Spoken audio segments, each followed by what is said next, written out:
Quand tu as des possibilités, là, c'est toi qui es chef. C'est toi qui es roi. Ici, dans le dunya.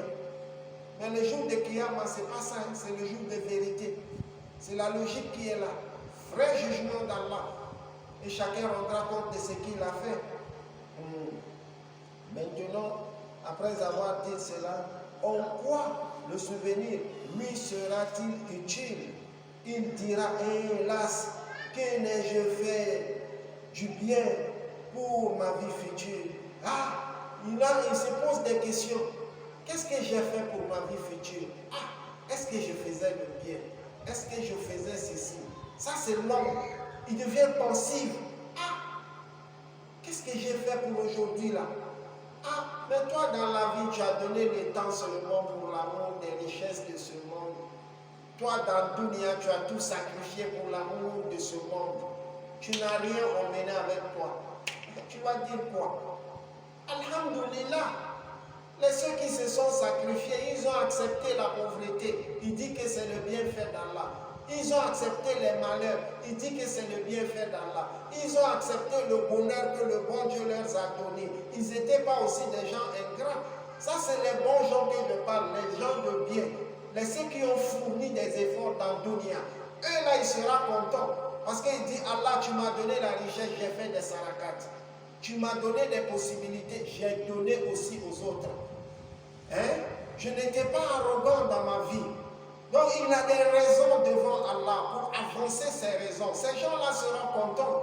Et c'est pourquoi le bon Dieu dit, annoncer la bonne nouvelle à ceux qui sont endurants. L'endurance se trouve dans toutes les positions. Un homme riche fait l'endurance. Parce que donner quelque chose à quelqu'un, ce n'est pas facile. Wallahi, quelqu'un qui a la volonté de donner, là, ce n'est pas n'importe qui.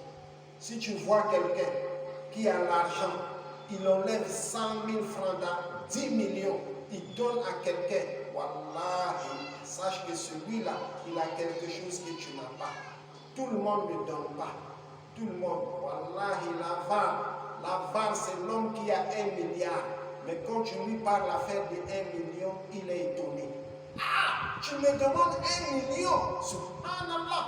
Quelqu'un qui a 1 milliard, on lui demande 100 rakats de 1 million, il est dépassé. Il croit qu'en donnant cet argent, son argent va finir. C'est une malédiction. Mais c'est lui qui a fait du bien dans la vie. Il a eu pitié des gens. Il était quelqu'un qui donnait. Il était quelqu'un qui se sacrifiait. Celui-là, son bien aussi, le jour de Kiyama viendra. Maintenant, il dit, hélas, que n'ai-je fait bien pour ma vie future, ayant désobéi, il éprouvera du regret d'avoir commis tant de péchés, ayant obéi, il se lamentera de n'avoir pas manifesté davantage de soumission, comme je venais de le dire. Ce jour-là donc, nul ne sera châtié comme lui châtie. Nul ne peut appliquer un châtiment aussi douloureux que le supplice auquel Dieu condamnera les désobéissants. Et nul ne sera garanti comme lui garante. Les anges de la justice divine s'asserront et les impies qui mécroient, qui mécroient au Seigneur et les attacheront comme nul n'a pouvoir de leur faire. Tel sera le sort des coupables, des oppresseurs et des injustes. Tu vois, le jour de Kiyama, Allah subhanahu wa ta'ala, de la manière qu'il va châtier, tu n'as jamais vu un châtiment comme ça. Wallahi, quelles qu'en soient les tortures de ce monde, on a vu des gens piler quelqu'un dans, comment on appelle, prendre un enfant pour le piler comme ça, prendre un vieillard pour le piler comme ça. Ça, c'est les tortures de ce dunya. Mais le jour de Kiyama, les êtres humains verront des tortures qu'ils n'ont jamais vues. Le châtiment d'Allah est douloureux, wallahi. Wallahi. En commençant d'abord dans la tombe, ce qui se passe dans la tombe là, les châtiments de la tombe là, si on t'explique ça, le cerveau de l'être humain ne peut pas comprendre ça. Il dira que c'est faux. Il dira que c'est faux.